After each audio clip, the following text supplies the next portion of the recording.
الحمدللہ رب العالمین والصلاۃ والسلام علی رسول اللہ وعلی آلہ وصحبہ اجمعین، اما بعد، فاعوذ باللہ من الشیطان الرجیم، بسم اللہ الرحمن الرحیم، رب اشرح لی صدری ویسر لی امری واحلل عقدۃ من لسانی یفقہوا قولی۔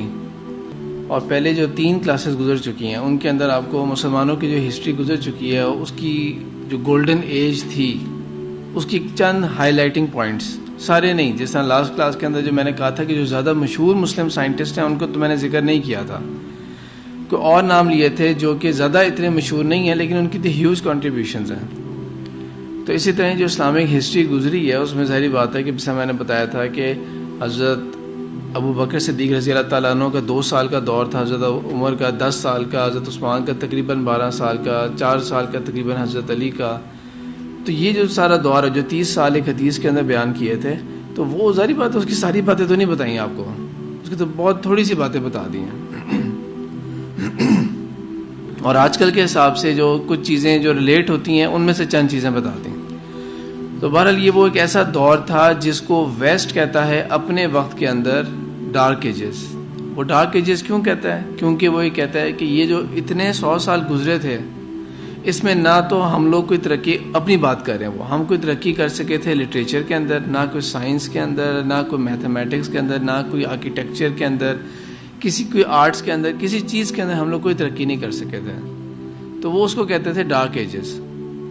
اور یہ جو ڈارک ایجز تھیں ان کی، اس دوران کیا ہوتا تھا کہ ان کے ہی جو ملکوں کے میں ہوتے تھے نوجوان، وہ آتے تھے اور مسلمانوں کے جو بڑے بڑے شہر ہوتے تھے یہاں سے پڑھ کے سیکھ کے جایا کرتے تھے۔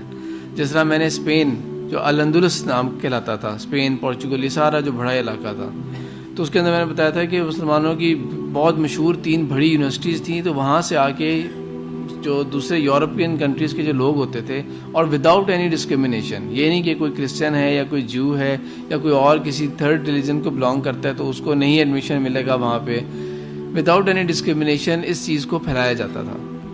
ایک اور بہت ہائی لائٹنگ پوائنٹ یہ بھی تھا کہ اس وقت مسلمانوں نے بہت ساری دنیا کی جو لینگویجز کی کتابیں تھیں اس کو عربی میں کنورٹ کیا تھا، ٹرانسلیٹ کیا تھا، اور اس کے اندر انہوں نے اسکالرس کے گروپ بنائے ہوتے تھے جس کے اندر نان مسلمس بھی شامل ہوتے تھے۔ ان کو بھی اپرچونیٹی فل ملتی تھی کہ وہ آئیں تاکہ ایک لینگویج کے ساتھ، ایک لینگویج جو ہم مسلمان اتنے اسٹرانگ نہیں ہیں اس سے وہ لوگ سیکھ سکیں۔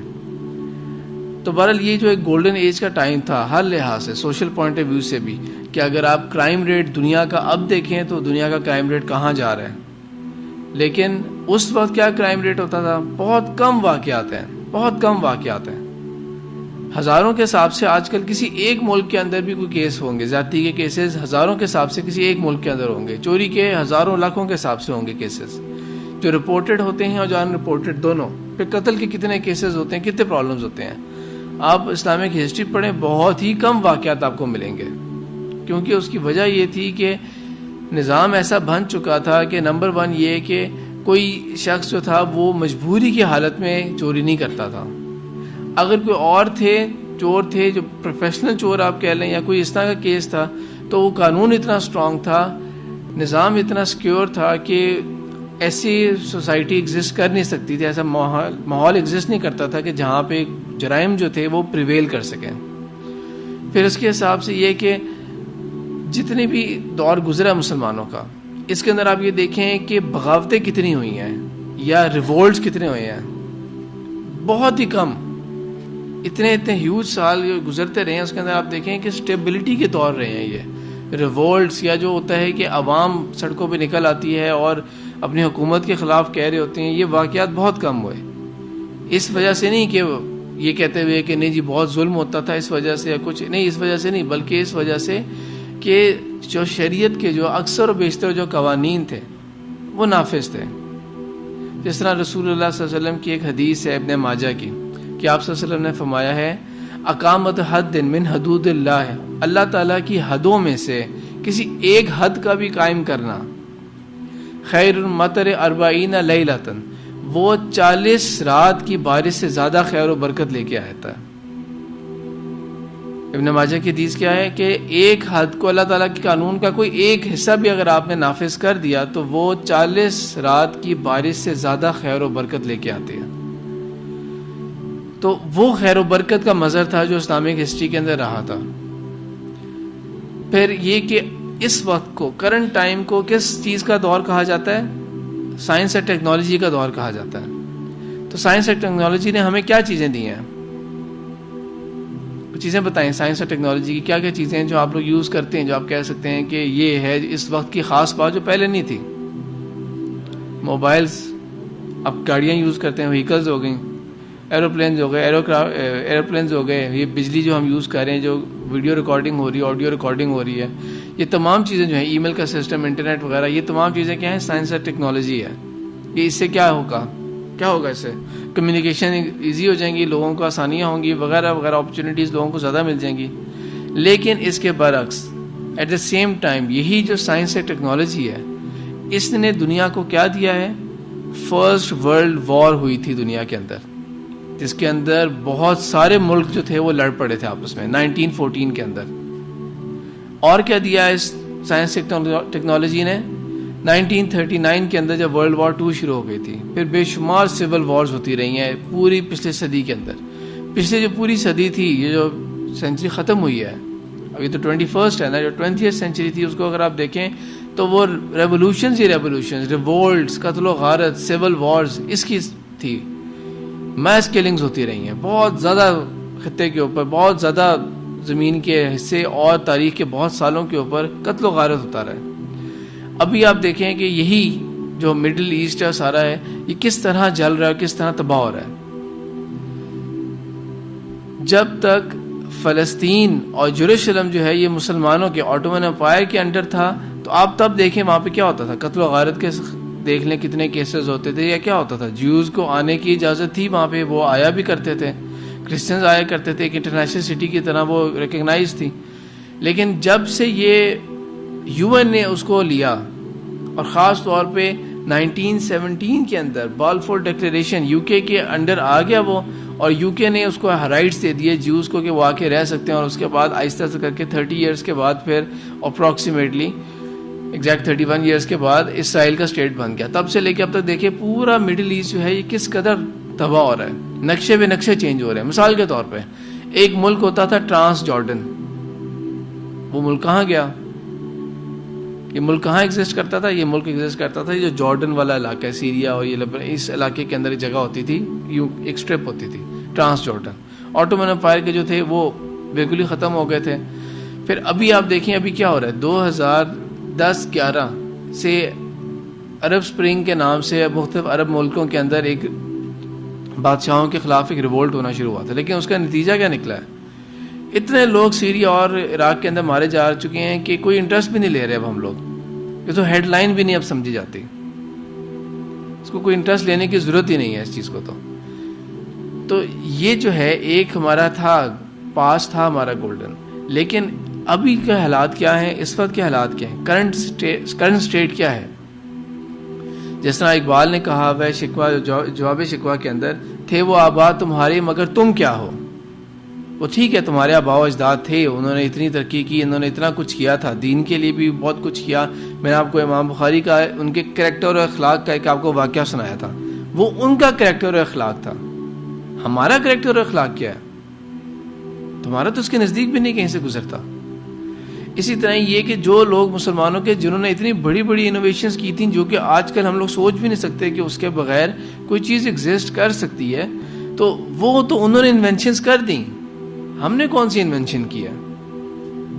ہم پرائیڈ کس چیز میں فیل کر لیتے ہیں, آلدو پرائیڈ والی بات ہے وہ ضرور, لیکن جب بھی اگر ہم نے اپنی کوئی سائنس کی, پاکستان نے بات کرنی ہو نا کہ اپنے سائنٹسٹ کی یا کوئی بھی چیز کی, تو ہم کس کی مثال دیتے ہیں کہ پاکستان نے ایٹامک بامز بنا لیے, نیوکلیر بامز بنا لیے پاکستان نے. یہ ہم نے کوئی پہلی دفعہ تو نہیں چیز بنائی, یہ تو 1945 میں امریکہ چلا چکا تھا, 1949 کے اندر رشیا نے بھی ایکوائر کر لیا تھا, اور ہم نے کوئی نئے طریقے سے تو ریسرچ نہیں کی تھی. جس طرح مرضی کیا تھا, باہر سے ہیلپ لے لی, کچھ تھوڑا سا فارمولا کہیں اور سے مل گیا, کسی اور سے کچھ ہو گیا, میزائل ٹیکنالوجی کسی اور کنٹری سے لے لی. بہرحال اللہ تعالیٰ نے ہمیں یہ نعمت عطا کر دی. میں اس چیز کو ڈینائی نہیں کر رہا, یہ بہت بڑی نعمت ہے, دنیا کے بہت کم ملکوں کے پاس ہے نعمت. میرا پوائنٹ اس وقت صرف یہ ہے کہ انوویشن, یہ تخلیق ہماری نہیں تھی کہ یہ نیوکلیر فیوژن کے ذریعے اس طرح انرجی حاصل کی جا سکتی ہے, یہ ہمارا نہیں تھا کام. اور بے شک ہمیں اتنے سال ہو گئے نیوکلیر بم بنائے ہوئے، لیکن ابھی بھی اگر ہم نے کوئی نیوکلیر پاور پلانٹ بنانا ہوتا تو ہم چائنا کو بلا رہے ہوتے ہیں یا مختلف ملکوں کو بلا رہے ہوتے ہیں. ہمیں تو کچھ سمجھ نہیں، آپ آگے پلانٹ لگا کے دیں ہمیں. اسی طرح ہی اگر ہم لوگوں نے کوئی روڈ بنانی ہے تو ہم بھی باہر کے ملک والوں کو بلاتے ہیں کہ آئیں روڈ بنا کے دیں. ہمیں تو نہیں پتہ کہ روڈ کس طرح بنائی جائے گی. پاکستان نے اگر یہ سولر انرجی کے بیس کے اوپر اگر سولر پاور پلانٹ بنانا ہے جو بھاولپور کے پاس ہے، جس کو کہا جا رہا ہے کہ دنیا کے سب سے بڑا سولر انرجی کے اوپر بیس کرتا ہوا پاور پلانٹ ہے، لیکن وہ سب کچھ کیا ہے؟ چائنا ہمیں لگا کے دے رہا ہے، چائنا سب کچھ کر کے دے رہا ہے. یہ جو اکنامک کوریڈور، یہ تمام چیزیں جو ہیں اس کی انجینئرنگ کہ کون سی روڈ جانی چاہیے، کس روٹ سے جانی چاہیے، کیا فیزیبل ہوگا، وہاں پہ ایئرپورٹ کس طرح بننا ہے، اس کی ساری انجینئرنگ تمام کے تمام جو اس کے پیچھے جو سائنس ہوگی وہ تو ہم تو نہیں لیڈ کر رہے ہیں. تو یہ تو اسی طرح ہی ہے جیسا صرف میں مثال سمجھانے کے لیے بتا رہا ہوں کہ بالفرض کوئی شخص ہے جس کی ذات ہے وہ مغل ہے، اس کے نام میں مغل بھی آتا ہے. وہ کسی جگہ کے اوپر، کسی ریسٹورینٹ کے اوپر باہر جو ہے وہ دروازہ کھولنے والا بنا ہوا ہے. بس جو لوگ آئیں گے وہ دروازہ کھولنا ہے آپ نے، یا لوگوں کی گندی پلیٹیں اٹھانی ہے آپ نے، جا ٹیبل کے اوپر کپڑا مارنا ہے. اور وہ یہ کہتا پھرے کہ جی میں جو ہوں نا، میں مغلوں کی اولاد میں سے ہوں، اور جو میرے آباء و اجداد تھے نا وہ تو یہاں کے شہنشاہ بھی تھے اور انہوں نے یہ بنایا تھا، اور یہ تاج محل جو ہے یہ تو ہمارے آباء و اجداد. بھائی انہوں نے تو بنا لیا تھا، ٹھیک ہے، یہ آپ کیا کر رہے ہیں؟ ٹیبل پہ کپڑے مار رہے ہیں، جو آپ کی کیا حیثیت ہے؟ تو اسی طرح ہی ہم مسلمان جو ہیں، ابو بکر صدیق رضی اللہ تعالیٰ عنہ وہ تھے، ہم نے کیا ہے؟ ہماری کیا حیثیت ہے؟ ہم نے اپنی حیثیت دیکھنی ہے، ہمارا اپنی کیا سٹینڈنگ ہے.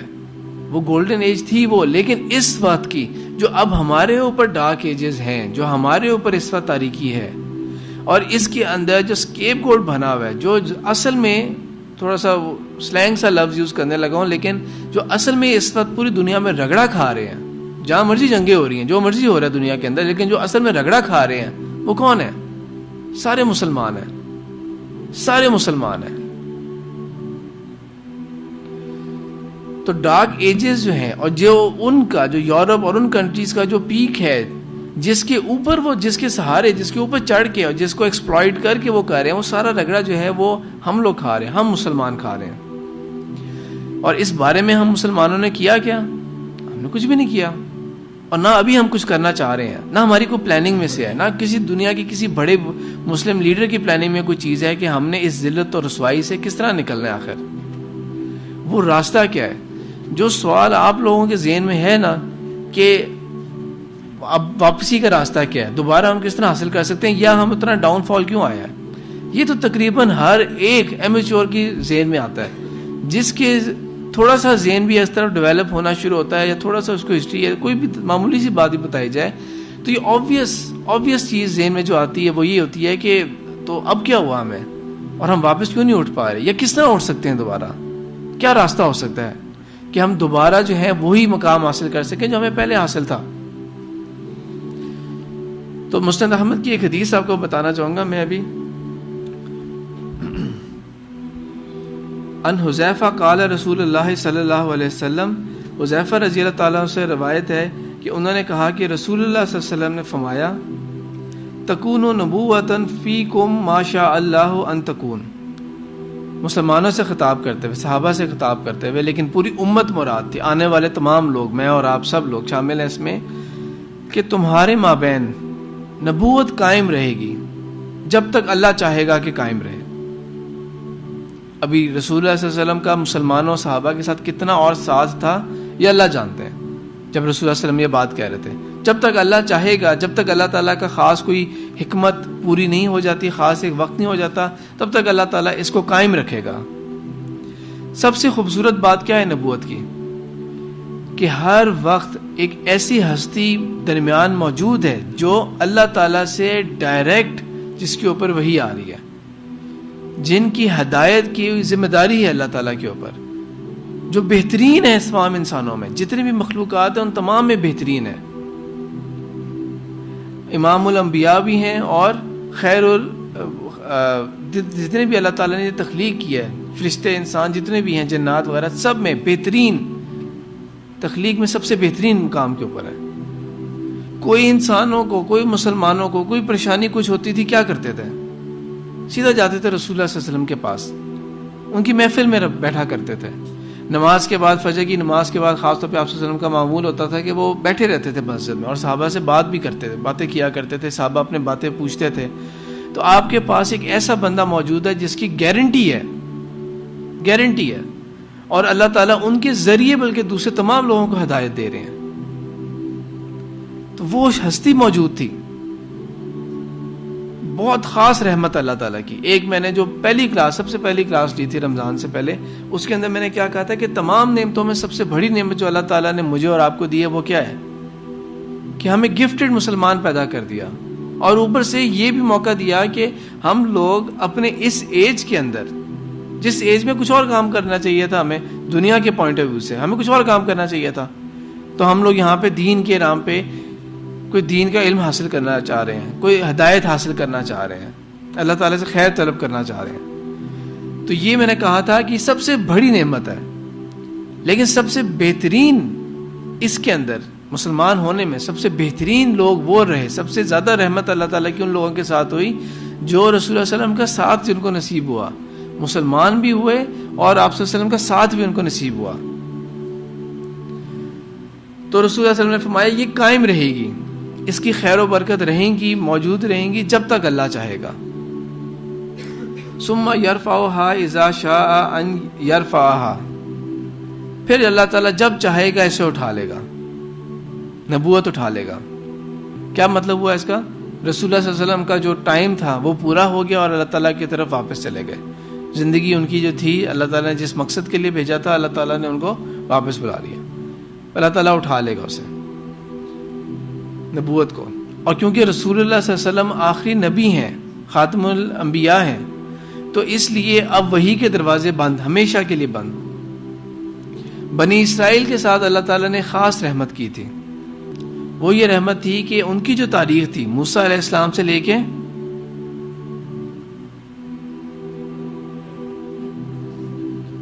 عیسیٰ علیہ السلام تک، this is a time span of 1400 years, 1400 سال کا تقریباً بنتا ہے. تھرو آؤٹ اس پیریڈ کے اندر ان کے ہاں نبی موجود تھے.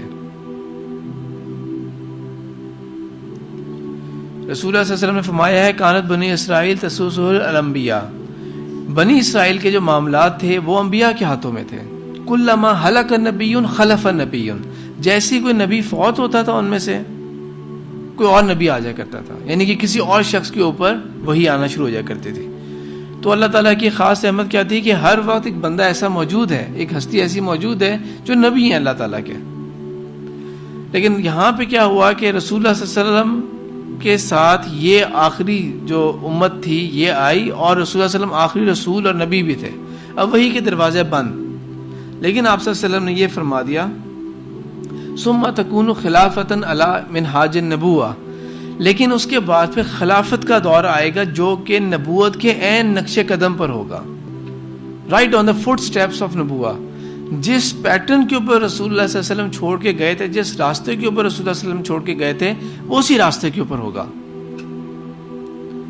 وحی کی ضرورت نہیں، اگر یہ قرآن ہے تو وحی کی کوئی ضرورت نہیں. اور تو وحی کے ذریعے اور اسی قرآن کی وضاحت ہے رسول اللہ صلی اللہ علیہ وسلم کی احادیث جو کہ صحابہ نے یاد کی ہوتی تھی. اور وہ بعد میں بھی رسول اللہ صلی اللہ علیہ وسلم کے بعد بھی جب بھی وہ بیٹھا کرتے تھے تو وہ ایک دوسرے کو آپ صلی اللہ علیہ وسلم کی باتیں سکھایا کرتے تھے، ریوائز کیا کرتے تھے باتیں. کوئی بات بتاؤ ایسی جو تم نے نبی صلی اللہ علیہ وسلم سے سنی ہو، تو وہ بتاتے تھے. پھر وہ اپنی بات کو اور بھی ایڈ کرتے تھے کہ ہاں ہم نے بھی اس طرح کی بات سنی تھی.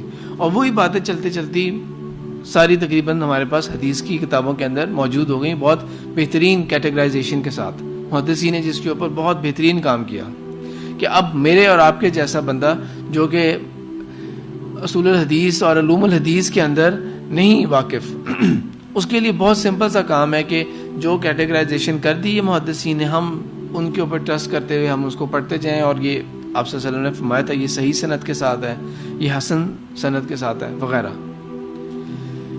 تو اللہ تعالیٰ کیا کریں گے پھر خلافت کا دور آئے گا اور وہ عین نبوت کے نقش قدم کے اوپر ہوگا.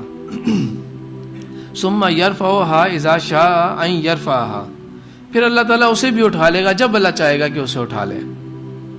یہ کون سا دور تھا جو میں نے آپ کو بتایا تھا کہ حضرت ابو بکر، حضرت عمر، حضرت عثمان، حضرت علی اور حضرت حسن رضی اللہ تعالیٰ عنہم، ان کے دور تک کا جو وقت رہا تھا، اس کے بعد اللہ تعالیٰ نے یہ اٹھا لیا.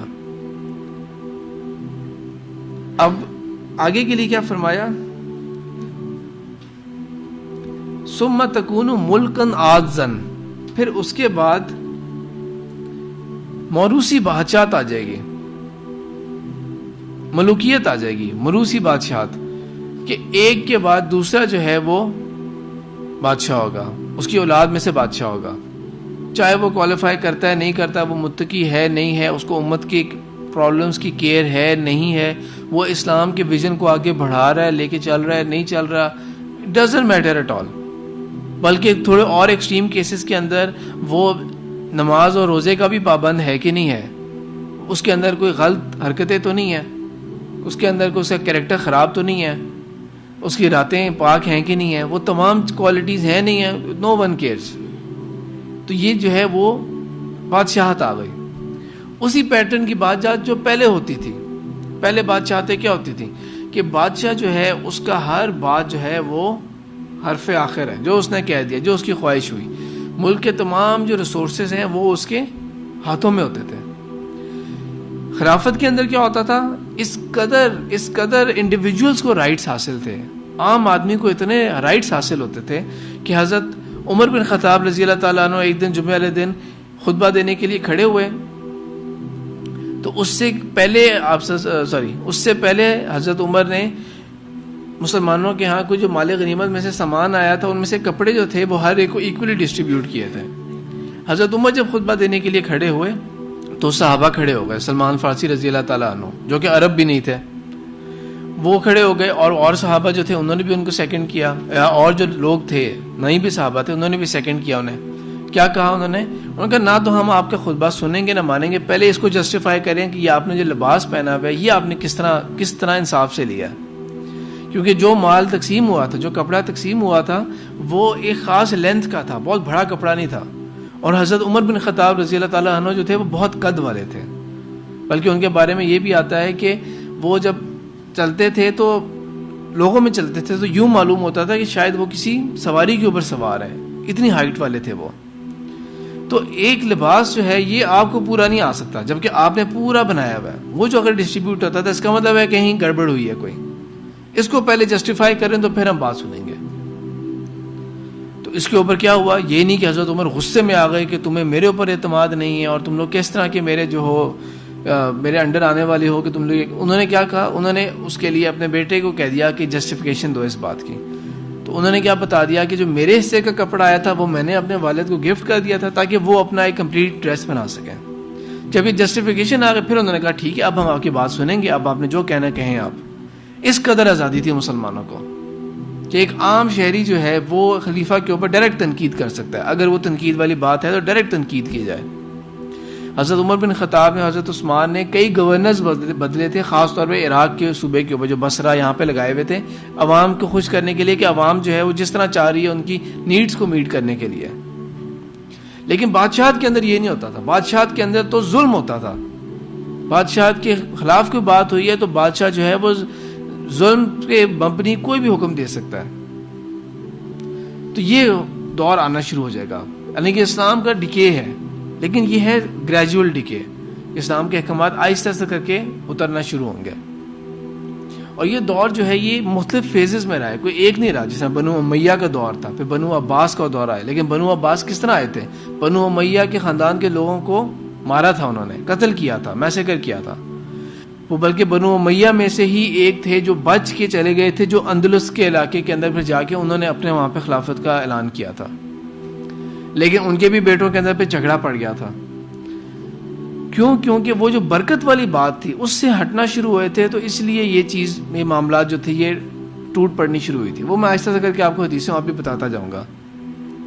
اب بنو عباس کا جو دور آیا تھا، بنو عباس کا جو دور تھا اس کا 13th سینچری کے اندر بغداد کے اوپر جس طرح کا میسکر ہوا تھا، جو تاتاریوں نے کیا تھا، کہ جس طرح ختم کیا تھا اس شہر کو، تو وہ جو معاملہ ہوا تھا وہ ایک بہت بڑا واقعہ تھا. ایجپٹ اور اس سائڈ کے اوپر کچھ اور نے فاطمین جو تھے انہوں نے خلافت کا اعلان کر دیا تھا. جو سسلی کا علاقہ ہے یورپ کے بالکل ٹاپ کے اوپر، جس کے ریلیٹڈ اقبال کی ایک نظم بھی ہے، تو وہاں پر بھی مسلمانوں کے یہ باقی لوگ نہیں گئے تھے، وہ ایک ریموٹ آپ سمجھ لیں گے خلافت سی بنی تھی. انڈیا ہندوستان کی سائڈ کے اوپر یہ ٹرک نسل کے مغل آ گئے تھے یہاں پہ، ان کی حکومت یہاں پہ رہی تھی. پھر اس کے بعد یہ چلتا رہا معاملہ، تو آٹومن امپائرز، خاندان عثمان، سلطنت عثمانیہ جو ہے ان کا دور آنا شروع ہو گیا تھا. تو یہ مسلمان جو ہیں یہ ون یونٹی میں نہیں رہے تھے، ایک امت واحد نہیں رہے تھے اس سینس کے اندر. پولیٹیکلی بھی ڈیوائیڈ ہو گئے تھے، مذہب کے پوائنٹ آف ویو سے بھی ڈیوائیڈ ہو گئے تھے کہ مختلف مذاہب بنتے گئے. اس میں کوئی حرج نہیں ہے. مذہب کا جو لفظ ہے نا، اصل میں ہم لوگ تو اردو میں استعمال کر لیتے ہیں ڈائریکٹ ریلیجن کے لیے، اسکول آف تھاٹ کے لیے اصل میں استعمال ہوتا ہے. جس طرح حنفی مسلک ہم کہتے ہیں تو حنفی مذہب اصل میں ہے. اس طرح ہی امام مالک کے نام کے اوپر جو ہے جو ان کی فقہ کو فالو کرتے ہیں وہ مالکی ہو گئے. اس طرح شافعی ہو گئے. اس طرح امام احمد بن حنبل کو جو فالو کرتے ہیں وہ حنبلی ہو گئے، حنبلی کہلائے. اس طرح پھر اور بھی ائمہ آتے رہتے ہیں. یہ تو چند ہے جن کے نام کے اوپر فقہ باقاعدہ طور پہ مرتب ہوتی نہیں، ورنہ ادروائز بہت تھے فقہ جو تھیں بہت تھیں، اور یہ نیچرل بات ہے. اب اس کے اندر کوئی حرج نہیں ہے، کیونکہ بہت ساری احادیث سے یا بہت ساری چیزوں کے اندر، اسلام کی چیزوں کے اندر کچھ چیزیں ہیں جو ویگ ہو جاتی ہیں، تو اس کے اندر گنجائش بن جاتی ہے. میں ایک ایگزامپل یہ دینا چاہ رہا ہوں کہ مثال کے طور پہ سفر کی نماز ہے کہ آپ نے قصر کرنی ہے، آپ نے سفر میں اگر آپ ہیں تو اس کی جو پریسائز ڈیفینیشن ہے کہ کتنے ڈسٹینس کے بعد سفر کی نماز شروع ہو جائے گی، کتنے ڈسٹینس کے بعد، اس کی پریسائز کوئی کیلکولیشن رسول اللہ صلی اللہ علیہ وسلم نہیں بتا کے گئے. اب وہ مختلف واقعات مختلف حدیثوں میں جو ہوتے رہے ہیں، یا مختلف حدیثوں کے اندر جو مختلف باتیں آئی ہیں، اس سے مختلف جو ائمہ تھے انہوں نے مختلف رولز پک کیے. ان میں سے کچھ کی بات ٹھیک بھی ہے اور دلیل کے بنیاد کے اوپر ہے، کچھ کی دلیل بہت کمزور ہے.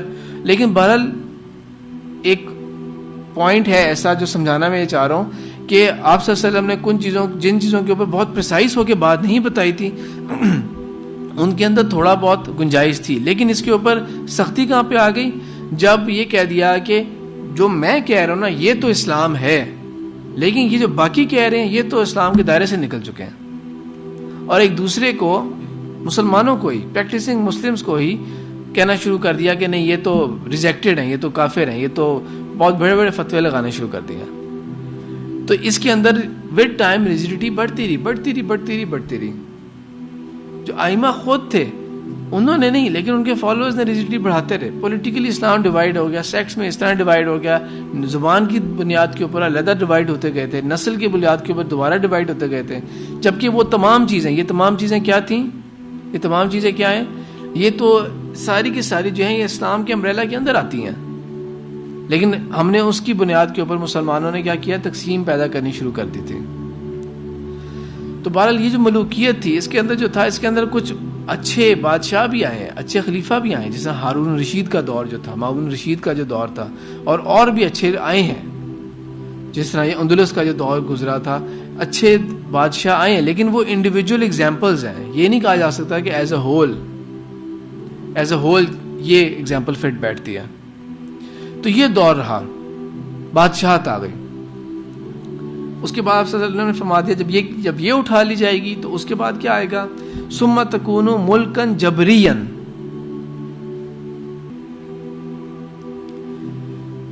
اس کے بعد جبر کے ساتھ بادشاہت آ جائے گی، جبر والی، زبردستی والی بادشاہت. اب یہ صحابہ نے اس دور میں کیا سمجھا ہوگا کہ رسول اللہ صلی اللہ علیہ وسلم کیا فرما رہے ہیں، کہ اس سے کیا مراد ہے؟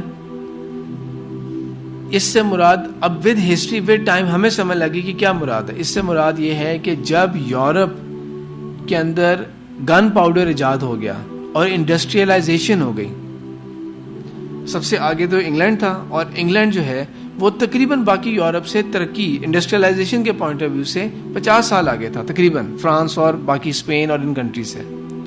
لیکن بہرحال ان ملکوں نے کیا کیا؟ ان ملکوں نے یہ کہ پہلے کیا کرتے تھے؟ آپس میں لڑا کرتے تھے یہ یورپین کنٹریز. انہوں نے اب کیا کر لیا؟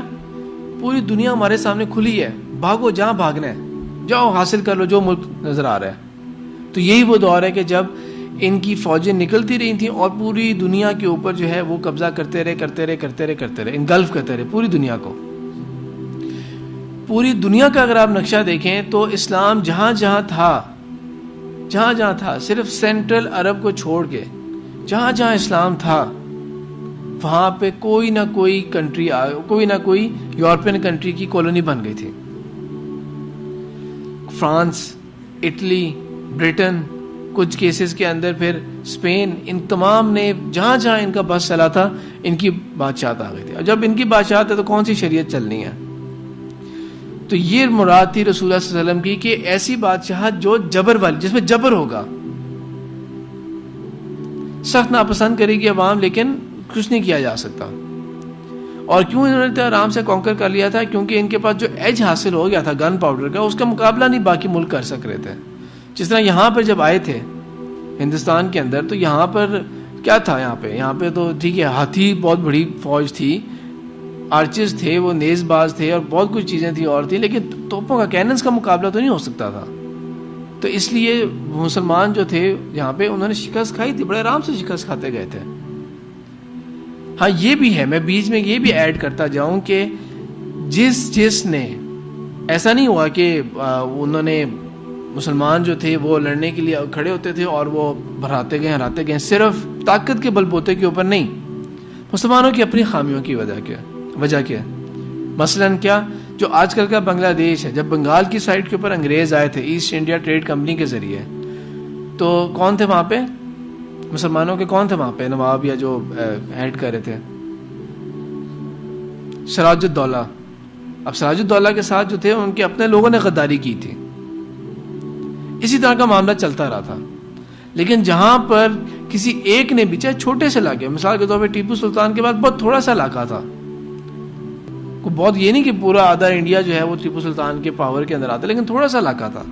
لیکن اس بندے کی بہادری اور شجاعت، وہی بات جو میں نے پہلے ایک دفعہ کی تھی، شاید وہ کویسچن آنسر کے اندر بات ہو رہی تھی کہ بہادری جو ہے جب ایک دفعہ انسان کے اندر خوف اتر جاتا ہے نا تو پھر اس کو کوئی پرواہ نہیں ہوتی. جب اس بندے کی سوچ یہ بن گئی تھی کہ شیر کی ایک دن کی زندگی گیدڑ کی 100 سالہ زندگی سے بہتر ہے. تو ہندوستان کے اندر کتنے لوگ اور تھے، ہم کس کا نام جانتے ہیں؟